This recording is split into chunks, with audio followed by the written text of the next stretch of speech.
Hi, and welcome to another edition of The Government Has Lost Touch with Reality. Today, I'm going to be discussing what happens when women don't stand up for their rights and for who they are. First of all, I wanted to just mention that we as women, there are more of us out here than there are men, especially where I am. And we allow men to tell us how we should live and what we should do with our bodies, and they dictate to us all sorts of things, the laws. We are allowing men who continuously put things off all the time and can't even stop to ask for directions to dictate our lives to us. But we have other problems which most people don't recognize or touch upon, and one of them is human trafficking. Okay, we're not just talking about people living in slavery anymore. We are talking about trafficking on more than one level, and one of the levels that we are discussing today is going to be trafficking for organs. Okay, killing people and kidnapping them for their organs. Okay, if you don't believe that this is really true, that this really happens, please go ahead and feel free to Google it. Human trafficking is the second highest crime in the world, and most people that are trafficked their families are given an excuse if they have a family at all. We're told that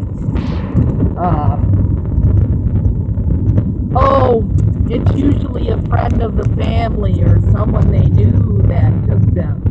Well, guess what?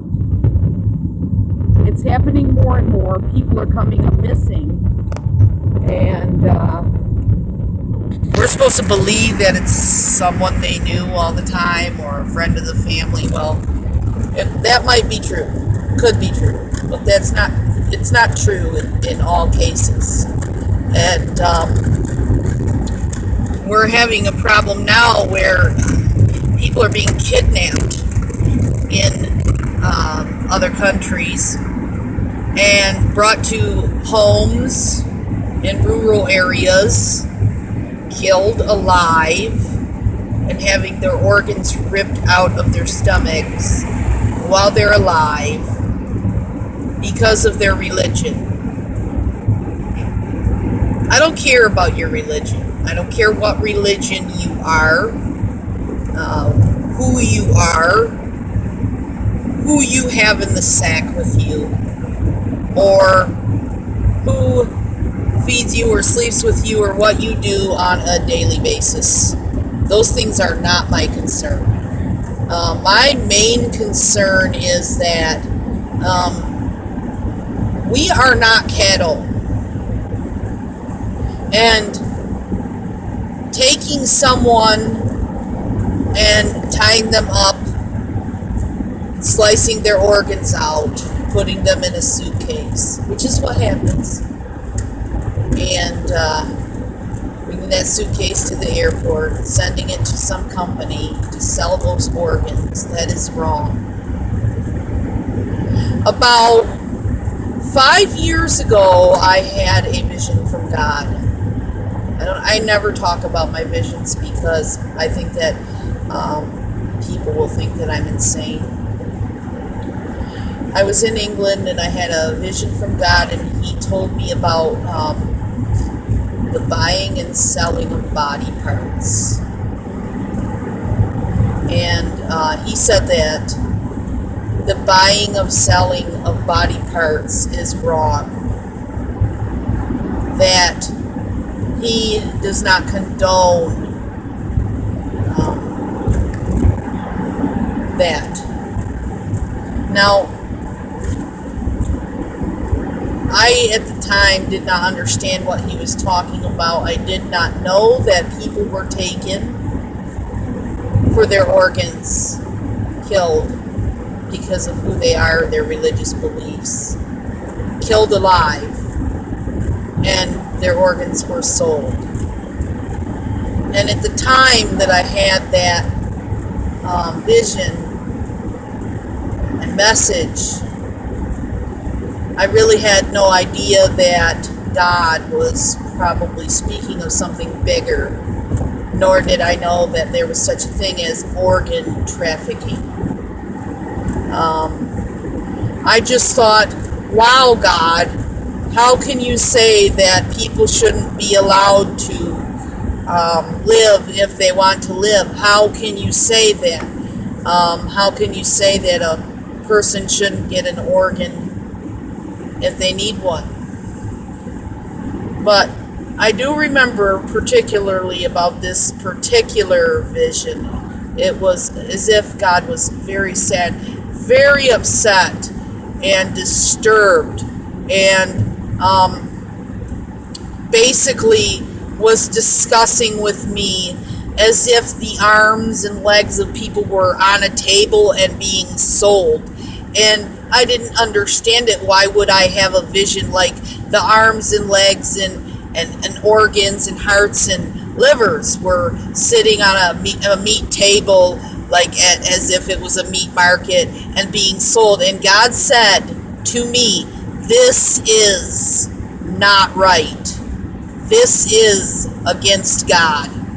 So, if this is against God and this is what God has told me, I think that maybe, and this is just my opinion, maybe he'll come back at me later to tell me something different, but maybe God wants us to do what he has planned for us.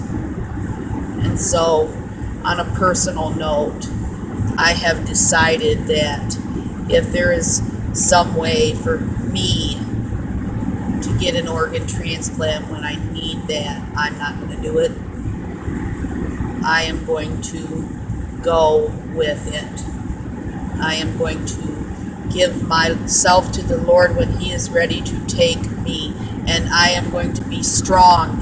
And I am going to teach my children that dying is nothing to be afraid of. So, why are we allowing men to do this to our universe? Now, I don't think that all men are bad, because there are good men. I know for a fact there are, because I'm with one. What I'm saying is, these men don't have the right to dictate to us. There's more women out there than there are men, and why aren't we standing up for our rights? Why aren't all women saying, no, stop stealing our daughters, stop taking our sons, stop forcing your sex on us, stop forcing these things to us. We don't have to take it any longer, and we should be the army. But I realize that that is just my vision, and women don't like to fight. We don't like to fight. We like to cook and eat and hang out and be friendly and chitter chatter.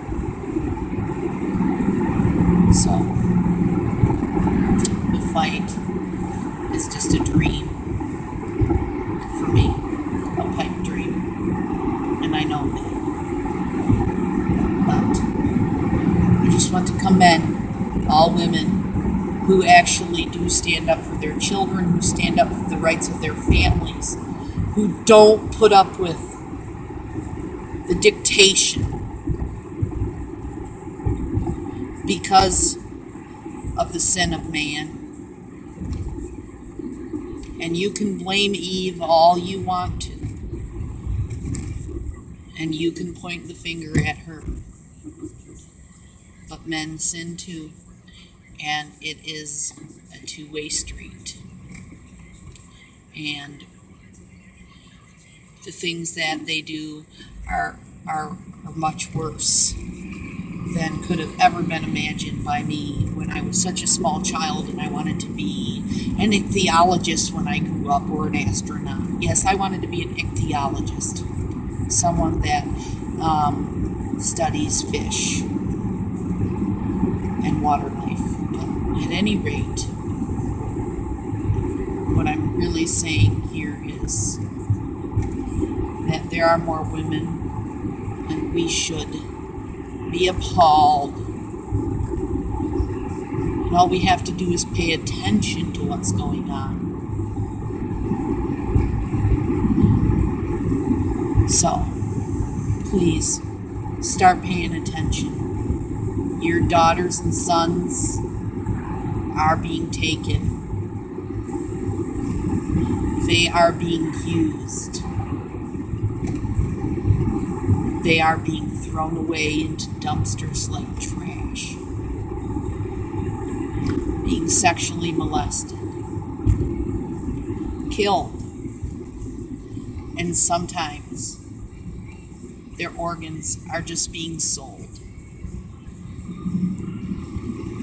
What a crime. All I can say is please pray.